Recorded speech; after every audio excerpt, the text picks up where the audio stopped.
Please please అండి, దయచేసి ఒక్క లైక్ చేసి చివరి వరకు చూడండి. ఈ వీడియో చాలా బాగుంటుంది. ఏమేమో వీడియోలు చూస్తూ లైక్స్ కొడుతుంటారు, కానీ లైఫ్లో జరిగే వాటి గురించి చెప్తే ఎవరు లైక్స్ చేయడం లేదు. ఇటువంటి వీడియోస్ కావాలంటే తప్పకుండా లైక్ చేయండి.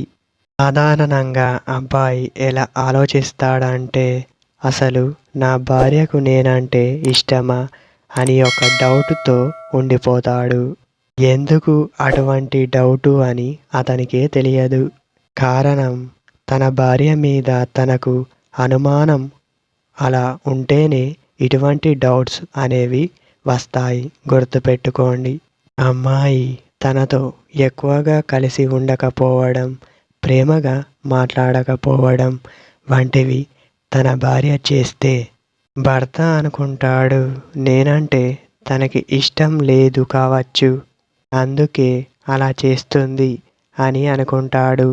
నువ్వు అలా అనుకోవడంలో చాలా పెద్ద తప్పు ఉంది.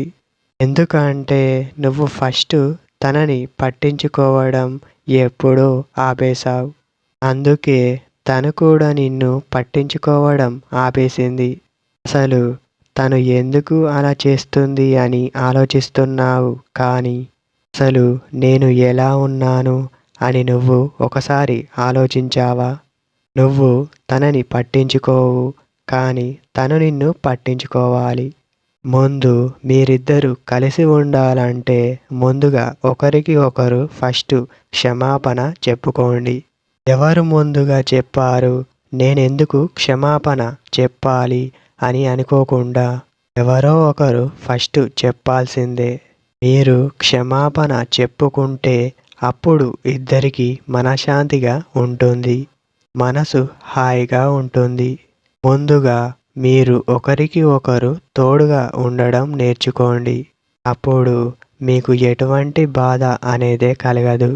ముందు దీనిని గుర్తుపెట్టుకోండి. భార్య నన్ను పట్టించుకుంటలేదు అని భర్త, భర్త నన్ను పట్టించుకుంటలేడు అని భార్య. ఇది కాదు లైఫ్. ఒకరికి ఒకరు క్షమాపణ చెప్పడమే లైఫ్.